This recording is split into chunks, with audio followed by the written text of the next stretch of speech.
Hello my people, and welcome to the latest and greatest episode of my mountain review series. I want to see mountains again! Mountains!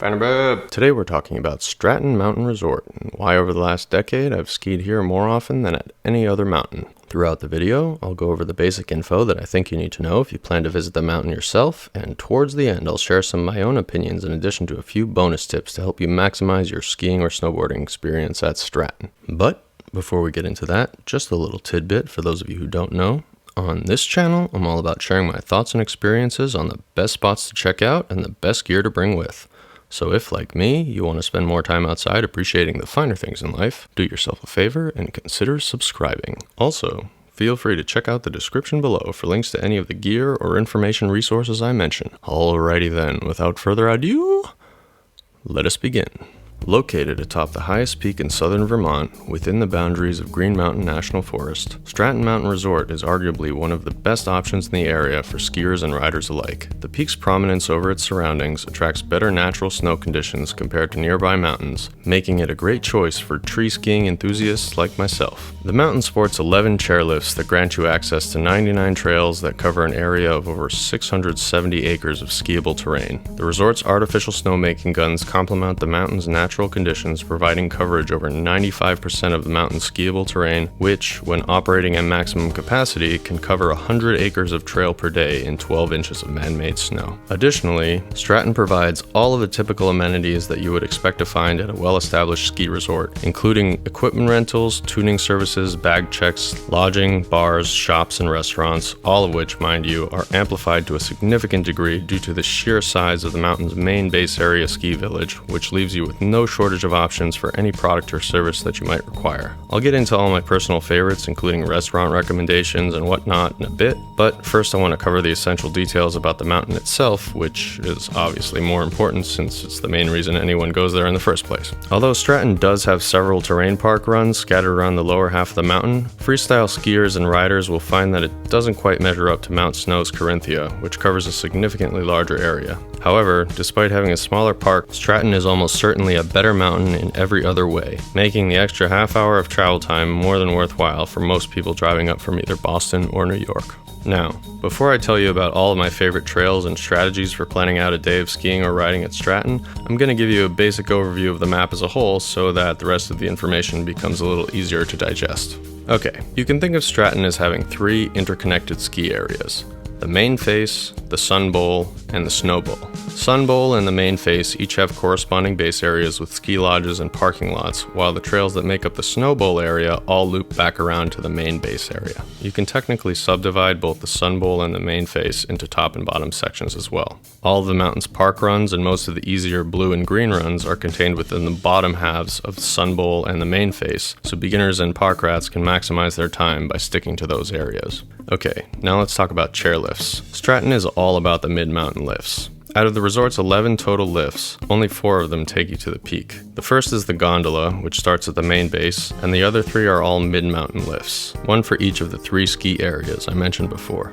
The gondola can seem like a tantalizing option since it's the only lift that travels non-stop from the base area to the peak, but this also means that the line at the bottom is always insanely long. This brings me to opinion number 1 of this video, a strategy that I generally refer to as the avoid the gondola because the line is always way too long. Oh wait, actually maybe avoid the main base area altogether because all of the combined traffic funneling down from both the main face and the Snow Bowl is clogging up all of these lifts too.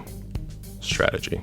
Unless you happen to see that the gondola line is unusually short, avoid it and take either the 6-person American Express, the Tamarack Triple, or the South American Quad halfway up the mountain, and then traverse to either the Ursa Express or the Snow Bowl Express, both of which will take you to the peak. So yeah, unless you're either a beginner or plan to spend the majority of your day in the terrain park, you should probably do your best to avoid the main base altogether. The only real exception to that policy is when you're looking for a place to eat or if you need to buy something from a gear shop. All of the best bars, restaurants, gear shops, and other services are all located in the village or in the main base lodge. So unless you're going there for one of those specific non-skiing related situations, it's really not worth getting stuck in all that traffic.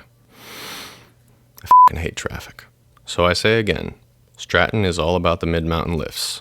Use them lots and you shall rejoice. Now, before I get into more of my opinions and provide you with my personal tips and strategies for visiting this resort, I want to first tell you a bit about my history skiing at Stratton and how I ended up spending so much time here compared to other places. The majority of my social life in college revolved around the UMass Ski and Board Club, whether it was manning the table in the campus center or helping to set up various club events like a rail jam or a gear sale. Ski season or not, there was always something going on. One of the main advantages of working for the club was that I could cash in my first semester volunteer hours for free day trips during second semester. Another perk was the access to various opportunities provided by the club's connections to industry promoters and mountain contacts. During my 4 years at UMass, there were always 2 season pass options that were specifically priced for students, the Higher Education Pass and the SOS Pass. In addition to Mount Snow, the Higher Ed Pass granted students access to a couple New York and New Hampshire mountains, while the SOS Pass specifically covered Stratton, Okemo, and Sunapee. During my freshman and sophomore years, I mainly paid for individual trips like the weekly ski club day trips and the college week I spoke about in my Killington video. I only got my first college pass during my junior year. That year, I remember really wanting to get the SOS pass, but I ended up choosing the higher ed simply because that's what most of my friends wanted to get. But again, as I said in my Mount Snow video, after a while I started getting tired of following people around Corinthia, which strengthened my resolve to purchase the SOS pass the following year. But lucky for me, I didn't have to, because early on in my senior year, the club put me and Foxy in touch with the UMass alumni who worked in the Stratton season pass office, who in exchange for the small task of passing out some promotional swag and organizing a Stratton-themed trivia night, awarded us each with a free SOS pass for the season. That was the year I really fell in love with the place. A couple years later, Stratton and Mount Snow finally teamed up and started offering the new Double Down Pass, which I purchased as soon as I entered graduate school and got my new student ID. Later, they started selling the Drifter Pass for people under 30, until the Epic and Icon Passes took over when the entire Planet's supply of ski resorts were all bought up by Vail and Aspen Snowmass. Despite not having a season pass during the last few winters, a couple of years ago, a few of my high school buddies and I formed our own tradition where we'd make an annual pilgrimage to the Green Mountain State to reunite for a weekend of camaraderie and reminiscing about times gone by. And this year was the second year in a row that we came back to Stratton. Okay, this brings me to bonus tip number 1 for skiing and riding at Stratton. Number 1. Park at Sun Bowl. Out of all the times I visited Stratton over the years, it only took me one time parking at the main base to convince me that parking at Sun Bowl was the way to go. There are no parking garages with confusing wrong turns or shuttles you have to take from overflow lots. Everything is laid out nice and neat for you to drive right into your parking space and walk directly to the Sun Bowl Lodge. In fact, most of the times I visited Stratton, I've spent the entire day skiing Sun Bowl. The Sun Bowl Base Lodge has a cafeteria, a ticket office, a gear tuning and rental shop, and there's even a nice little bar on the 3rd floor where they host live bands later on in the afternoon. Literally everything you need, all at Sun Bowl. And I'll be honest, I kinda lied before when I said that the gondola is the only lift that takes you directly to the top, because even though the Sunrise Express only carries you halfway up the mountain, when you get off the lift, you can literally ski straight onto the Shooting Star, which in my mind makes the combination of the two the clear winner in terms of the most efficient way for getting to a base to the peak, especially when compared to the pain of waiting in the long line for the gondola or having to take a different lift halfway up the mountain before traversing to either the Snow Bowl Express, which only seats 4 people per chair, or the Ursa Express, which out of the 3 mid-mountain lifts always has the longest lines. When it comes to my personal favorite runs, I'm sure that it won't come as a shock to you that they're all contained within the Sun Bowl area. Don't get me wrong, the whole mountain is great, but if I absolutely had to pick one favorite run from each category, I'd say, no problem, let's start with the Double Blacks. So, as the man himself, Jack Stratton, would say, ladies and babies, big children, little children, even the gentlemen, every single one of them. Are you ready for tonight's presentation of the Stratton Mountain Resort edition of the Finerbub Ski Trail Awards? Yeah! The first trail featured in today's show is quite the doozy. Coming in as the 2020 Finerbub pick for the number 1 trail in the experts-only Double Black Diamond category at Stratton Mountain Resort, we have Test Pilot. This Double Black Diamond Glade is less of a trail and more of a thickly wooded area that runs all the way down the side of Upper Kitterbrook, between the trail and the ski boundary on the far side of the Sun Bowl. The top of the run starts off the right-hand side of Upper Kitterbrook. If you accidentally blow past the entrance, don't sweat, because the trail can actually be accessed from several different points along the tree line. But if you want the full experience, you'll come back up and pop in at the top. Full experience, you say? Yes, indeed, says I. The top section of Test Pilot is quite a bit different than the majority of the run. If you start slow, you can experience a glorious tour through a winter wonderland, but if If you can anticipate the entrance and make a clean turn into the woods without slowing down, you'll immediately find yourself hurtling down a maze of intersecting single-track tunnels where turning becomes the only way to slow down, and not even the tried-and-true snowplow pizza can save you. This top section is generally a test of both reaction time and endurance. The key is to make it through the beginning so that you can stop and rest before your legs fall off from exhaustion, or you inevitably crash and get stuck for 10 minutes trying to climb out of one of those tree well snow hole singularities of infinite gravity. After a bit of that, the trail starts to open up, revealing a series of 3 or 4 sections that start off steep and kind of flatten out a bit, allowing you to stop and plan out your line down the next section. Just make sure to stay aware of the ski boundary. It's pretty well marked in most places, but it's better to be safe and just keep an eye on where you are relative to the Upper Kitterbrook Trail, and make sure to pop back out of the woods before Upper Kitterbrook starts curving to the left. One time I missed the exit and was having a blast hopping over these fluffy rollers until I went over a roller that wasn't a roller, when all of a sudden the ground disappeared under me and I fell about 10 feet and basically belly flopped onto a bunch of boulders in the stream right here. I was totally stoked when I picked myself up and realized that nothing was broken, that is, until I felt my boot fill up with icy cold water. After that, I picked up my skis and poles and hiked out of there back to the trail, clipped in, and skied down the rest of the run. When I got to the lodge, I was again shocked that I felt fine other than a few scrapes on my forearms, which took most of the fall through my jacket, and at that point I called it a day, dried out my boot, and went home.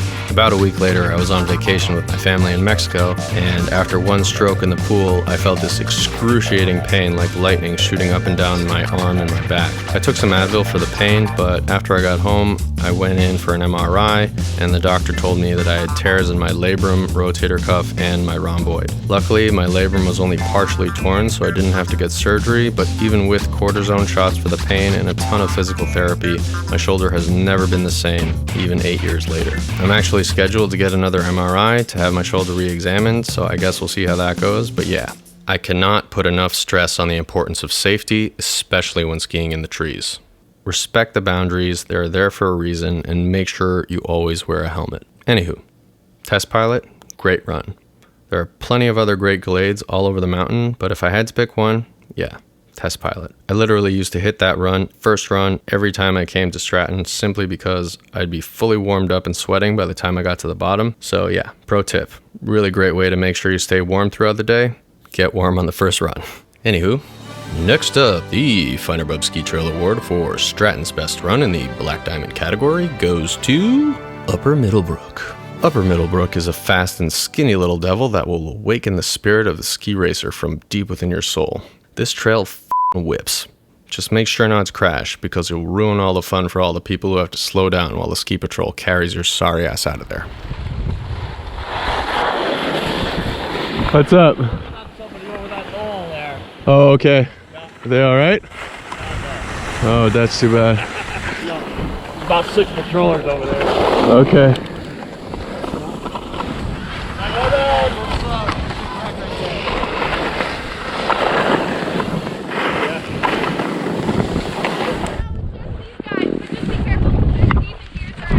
Okay. All right.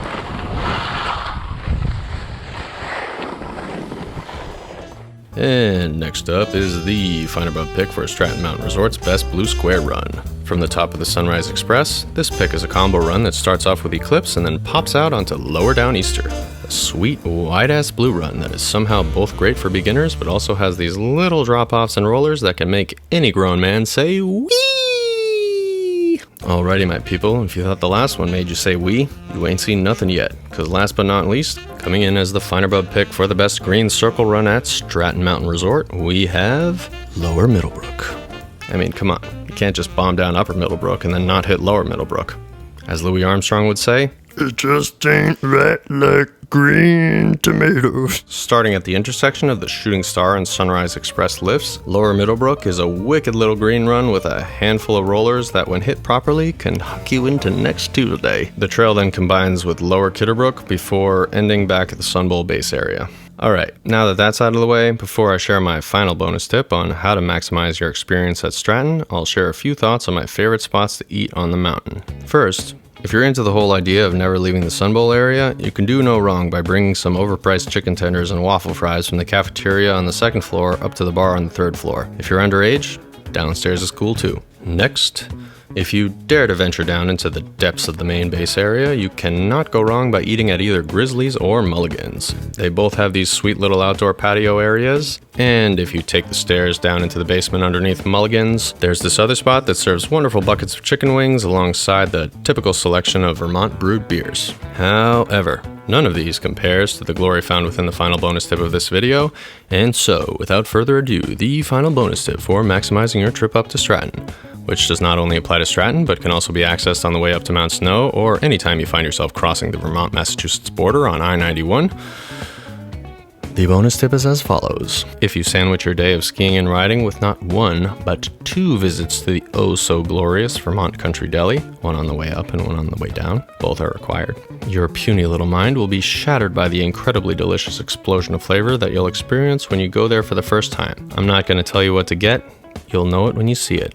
And baby, it's oh so good. And that's really all there is to it. All in all, Stratton is a really great option for all types of skiers and riders, especially the glade lovers, like me. The resort provides any and all services you could possibly want or need on a ski trip and sports some of the best conditions in the area. And even though it wasn't intentional, there is a good reason that Stratton is the mountain I've been to more than any other over the last decade. And if that doesn't do it for you, I don't know what will.